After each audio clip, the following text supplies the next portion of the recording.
हापुड़ में मोनार्ड विश्वविद्यालय सहित 4 स्थानों पर ईडी की कार्रवाई। फर्जी मार्कशीट के मामले को लेकर के छापेमारी। कुछ समय पहले एसटीएफ ने किया था पर्दाफाश। मुस्लिम युवक से जुड़े मामले में यूपी सरकार को झटका। इलाहाबाद हाईकोर्ट ने खारिज किया अवैध मतांतरण की एफआईआर, लगाया 75,000 का जुर्माना।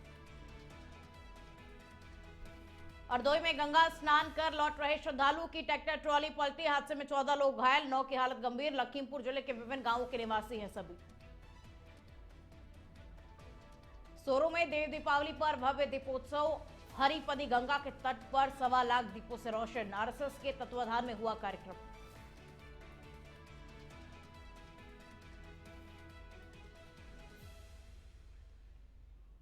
नमस्कार, आप देख रहे हैं इंडिया हेट। मैं हूं आपके साथ में खुशबू सिंह। तो चलिए बुलेटिन की शुरुआत पहली खबर के साथ में करेंगे। हापुड़ से खबर आपको बता दें, जहां प्रवर्तन निदेशालय की टीम ने गुरुवार को अनवरपुर स्थित मोनार्ड विश्वविद्यालय सहित 4 स्थानों पर छापेमार कार्रवाई की। एक साथ 4 स्थानों पर ईडी द्वारा की गई कार्रवाई से पूरे जिले में अफरा तफरी का माहौल बन गया। बताया गया कि फर्जी मार्कशीट के मामले में कमाए गए काले धन के संबंध में टीम दस्तावेजों को खंगालने के लिए आई हुई है और मोनार्ड विश्वविद्यालय में कुछ समय पहले फर्जी डिग्री मामले का एसटीएफ ने पर्दाफाश किया था। इस मामले में विश्वविद्यालय के मालिक विजेंद्र हुडा सहित कई कर्मचारियों को गिरफ्तार किया गया। इसके बाद से कई टीमें इस मामले को लेकर के जांच पड़ताल कर रही हैं।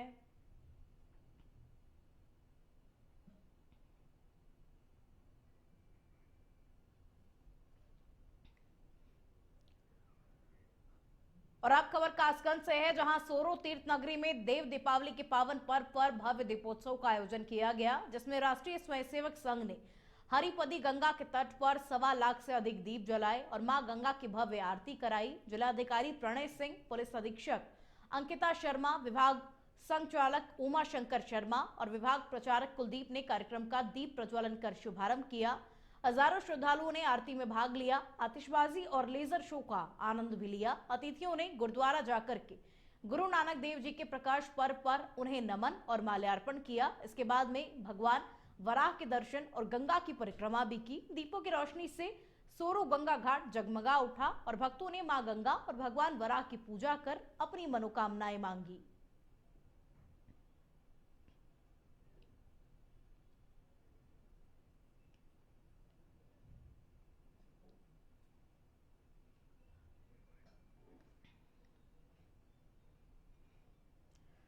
इलाहाबाद हाईकोर्ट ने अवैध धर्मांतरण के मामले में दर्ज एफआईआर को खारिज कर सरकार को 75,000 रुपए का जुर्माना लगाया है। जनपद बहराइच के मटेरा थाने में 13 सितंबर को पंकज कुमार की शिकायत पर दर्ज एफआईआर में उमेद उर्फ उबैद खां को 18 सितंबर को गिरफ्तार किया गया था। हाईकोर्ट ने कहा कि पीड़िता का बयान स्पष्ट था, कोई अपहरण या धर्मांतरण नहीं हुआ, इसीलिए निर्दोष व्यक्ति को जेल में रखना अनुचित है और अदालत ने तत्काल रिहाई और जुर्माने में 50,000 रुपए और 25,000 रुपए राज्य विधिक सेवा प्राधिकरण को देने का आदेश दिया। न्यायमूर्ति अब्दुल मोइन और न्यायमूर्ति बबीता रानी की खंडपीठ ने याचिका मंजूर की और अधिकारियों की एफआईआर के आधार पर अंक बटोरने की होड़ पर भी 2 टूक टिप्पणी की।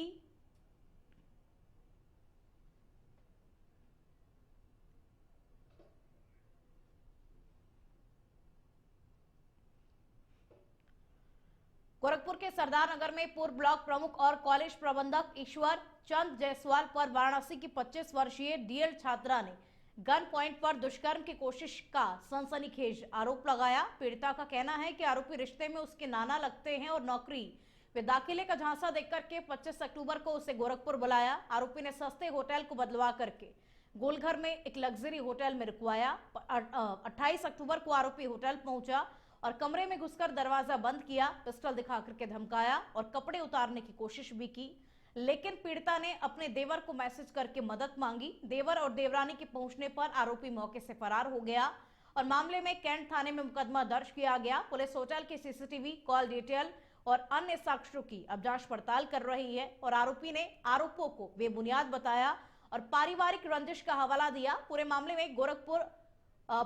ने गोरखपुर में सुर्खियां बटोर ली और इस मामले को लेकर के अब हर एक पहलू से जांच पड़ताल की जा रही है।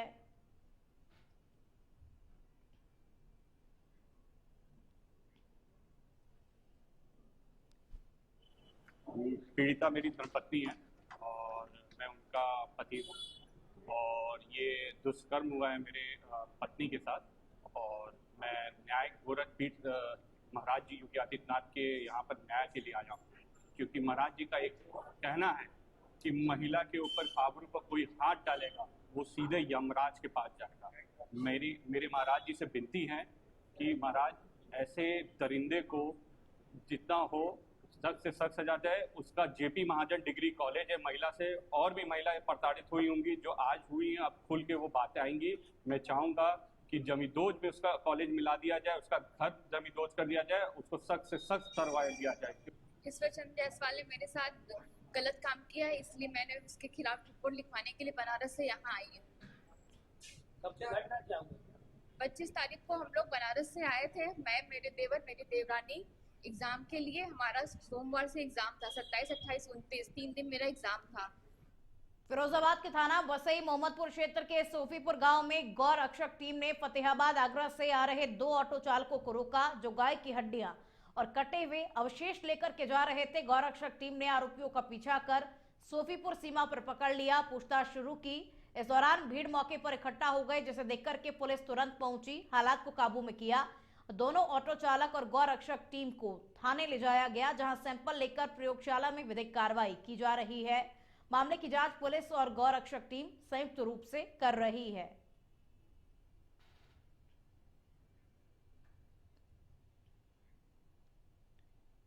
कुछ लोगों द्वारा 2 ऑटो में कुछ संदिग्ध सामान ले जाने की सूचना थाना वसई मोहम्मदपुर को दी गई। लोगों द्वारा उस दोनों ऑटो को रोक लिया गया था। पुलिस द्वारा सूचना का तत्काल संज्ञान लेते हुए दोनों लोगों को व उन दोनों ऑटो में सामान की पुलिस हिरासत में लिया गया। संदिग्ध सामान की सैंपलिंग की जा रही है।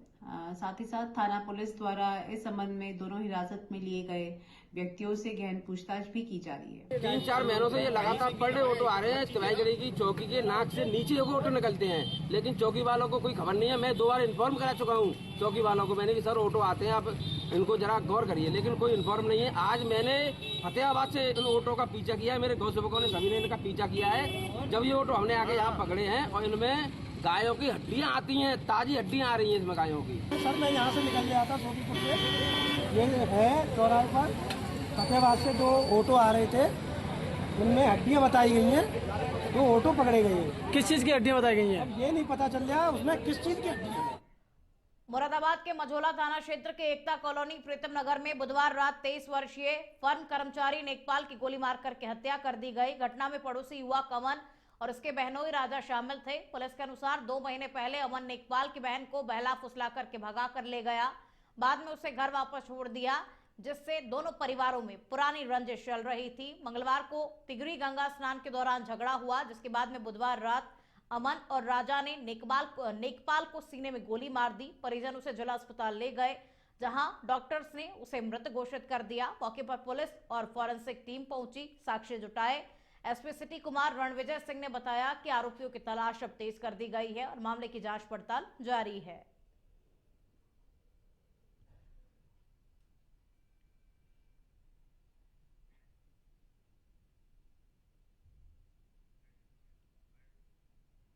एक व्यक्ति का नाम नेकपाल है, उसके बगल में रहने वाले कुछ लड़के थे और उन लोगों ने मिलकर इनके साथ पहले मारपीट की। उसी बीच में उनके ऊपर गोली चला दी, जिसके उनकी इंजरी हुई, उनको हॉस्पिटल ले जाया गया, लेकिन दौरान इलाज उनकी मौत हो गई। इनफैक्ट जब छानबीन की गई है मौके से, तो उसमें जो ये मारने पीटने वाले लोग थे, इसमें एक अमन है और एक उसका बहनोई राजा है। उन लोगों के साथ एक पहले से इस परिवार का जो मृतक परिवार है उसके साथ कुछ विवाद चल रहा था और प्रेम प्रश्न को लेकर के विवाद था। जानकारी तो लड़का मार के भाग गया, हमारे सामने मारा लड़के थे, गोली मारी है सीने पे, गोली मारी है सीने पे। वाले को क्या आप लोग जानते हैं? हाँ जानते हैं, राजा नाम है राजा। कहाँ के रहने वाले हैं? कोई दुश्मनी थी आपकी क्या? नहीं, कोई दुश्मनी नहीं थी। कोई विवाद हुआ इससे पहले? ना, हमारे हम गंगा जी नहाने गए थे, हमारे भाई के थप्पड़ मारा था उन्होंने कल। बिजनौर के रंगीना में शादी के घर से गहने और नकदी चुराने वाले बदमाशों को पुलिस ने मुठभेड़ के दौरान लंगड़ा कर लिया। दरअसल 5 नवंबर को मोहल्ला काय स्तई सराय में दिलशाद रायन के घर बेटी की शादी के दौरान चोरों ने ताला तोड़कर लाखों के जेवर और नकदी चोरी कर ली। घटना के बाद पुलिस ने बदमाशों की तलाश में कई टीमें लगाई। बीती रात खुशहालपुर रोड पर पुलिस और बदमाशों के बीच में मुठभेड़ हुई, जिसमें पुलिस की गोली लगने से 2 बदमाश घायल हो गए। पुलिस ने उनके पास से चोरी का सामान, 2 तमंचे बरामद किए। घायल बदमाशों को इलाज के लिए सरकारी अस्पताल में भर्ती कराया गया। सुसंगत धाराओं में अभियोग पंजीकृत करते हुए संदिग्धों की चेकिंग रात में चल रही थी। अचानक 3:30 बजे के आसपास बुंदकी तिराहे पर एक ई रिक्शा आता दिखाई पड़ा, जिस पर 2 लोग थे। पुलिस बल को देखते ही ई रिक्शा द्वारा घुमाकर उसको भागने का प्रयास किया गया। संदिग्ध मानकर पुलिस द्वारा उन पर पीछा किया गया। भागते हुए अचानक रिक्शा छोड़कर उनके द्वारा पुलिस पार्टी पर जान से मारने की नियत से फायरिंग करते हुए जंगल की तरफ भागने लगे, जिस पर पुलिस द्वारा जवाबी फायरिंग की गई तथा दोनों के पैर में गोली लगी और घायल। और अब खबर उन्नाव से है, जहां नवाबगंज स्थित सरस्वती मेडिकल कॉलेज में ईडी ने फर्जी मार्कशीट और मनी लॉन्ड्रिंग मामले में छापा मारा। सुबह 8 बजे ईडी की 4 इनोवा कारों की टीम कॉलेज पहुंची। पूरे परिसर को सील कर दिया गया। 20 से अधिक अधिकारियों ने कर्मचारियों को परिसर से बाहर जाने से रोका और mobile, computer, server, admit card, bank record सहित जरूरी दस्तावेज जब्त किए गए। सूत्रों के अनुसार यह मामला एक बड़े नेटवर्क से जुड़ा हुआ है और हरियाणा, नई दिल्ली, हापुड़ और उन्नाव में ईडी की छापेमारी लगातार चल रही है। फर्जी मार्कशीट मामले में पहले ही एफआईआर दर्ज की गई थी और देश भर में 15 ठिकानों पर लगातार छापेमारी जारी है।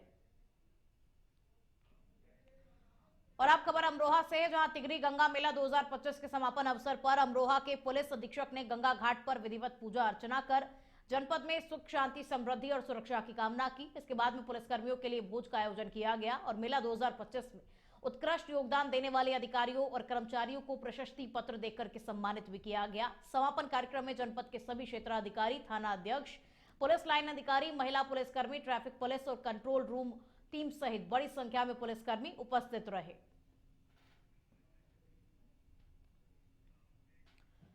और अब खबर मेरठ से है, जहां लोहिया नगर थाना क्षेत्र में एक नाबालिग युवती साप्ताहिक बाजार से सामान खरीदने के लिए बाहर गई थी, लेकिन 1 महीने बीत जाने के बाद भी उसका कोई सुराग हाथ नहीं लगा। युवती के पिता का आरोप है कि कॉलोनी का एक युवक उसे ले गया। उन्होंने थाना लोहिया नगर में शिकायत दर्ज कराई, लेकिन अब तक पुलिस युवती को बरामद नहीं कर पाई। पिता ने एसएसपी से युवती को सुरक्षित वापस लाने की गुहार लगाई। ये मामला इलाके में चिंता का विषय बन गया है। गोरखपुर के सहजनवा थाना क्षेत्र के भीटी रावत बाजार में इलाज के नाम पर धर्मांतरण कराने का मामला सामने आने से हड़कंप मच गया। बताया जा रहा है कि भरत नाम का व्यक्ति, जो कि हरपुर बुधहट क्षेत्र का निवासी है, पिछले 1.5 साल से किराए के मकान में रहकर ईसाई मिशनरी के इशारे पर धर्म परिवर्तन करा रहा था और रविवार को उसके घर पर चल रही प्रार्थना सभा पर सनातन उत्थान संगठन ने आपत्ति जताई, जिसके बाद में पुलिस ने मौके पर पहुंचकर 6 लोगों को हिरासत में लिया और जांच में धर्म परिवर्तन के साक्ष्य मिलने पर भरत के खिलाफ मुकदमा दर्ज कर उसे जेल भेज दिया गया। एसपी सिटी अभिनव त्यागी ने बताया कि मामला दर्ज कर इस मामले को लेकर के जांच पड़ताल शुरू कर दी गई है और वहीं विधायक प्रदीप कुमार शुक्ला ने कहा कि धर्मांतरण में शामिल देश विरोधी तत्वों को किसी भी सूरत में बख्शा नहीं जाएगा। हमारे कार्यकर्ता हैं विनोद अग्रहरी जी, रामलाल यादव जी, कार्यकर्ताओं ने वहां गए तो वहां एक कमरे में, बंद कमरे में कुछ आवाज आई, तो हमारे कार्यकर्ता वहां पहुंचे, ऐसी आवाज है। उसके बाद वह मालूम चला कि वहां कुछ ईसाई धर्म परिवर्तन का काम कर रहे हैं, कुछ वहां पे लोग मिल के, कुछ पुरुष कुछ महिलाएं ऐसा कार्य कर रहे थे। उन्होंने हमारे कार्यकर्ता राम सवारी मिश्रा जी को और हमारे मंडल अध्यक्ष सूर्यनाथ विश्वकर्मा जी को बताया, तो हमने तुरंत पुलिस को फोन किया, वहां भेजा। मैंने इन लोगों से कहा कि वहां रहिए, ये लोग जिस कमरे में वो लोग एक कार्यक्रम कर रहे थे धर्म परिवर्तन का, उस कमरे को लॉक कर दिया।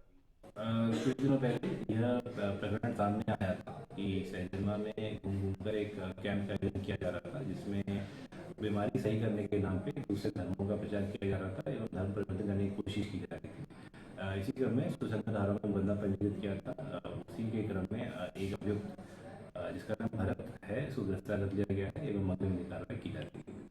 और अब खबर जालौन से है, जहां दिल्ली में तैनात आईटीबीपी की 22वीं बटालियन की महिला जवान रचना नगाइच का लंबे समय तक कैंसर से संघर्ष करने के बाद में निधन हो गया। उनका पार्थिव शरीर जालौन कोतवाली क्षेत्र स्थित पैतृक आवास पर गुरुवार को राजकीय सम्मान के साथ में अंतिम संस्कार किया गया, जिसमें उनके बेटे ने मुखाग्नि दी। प्रशासनिक अधिकारी और पुलिसकर्मी के साथ आईटीबीपी जवानों ने गार्ड ऑफ ऑनर देकर के उन्हें श्रद्धांजलि दी। रचना नगाइच का पार्थिव शरीर राष्ट्रीय ध्वज में लपेटा गया। इस अवसर पर नगरवासियों, सामाजिक कार्यकर्ताओं और पूर्व सैनिकों ने उनके परिवार के प्रति संवेदना व्यक्त की।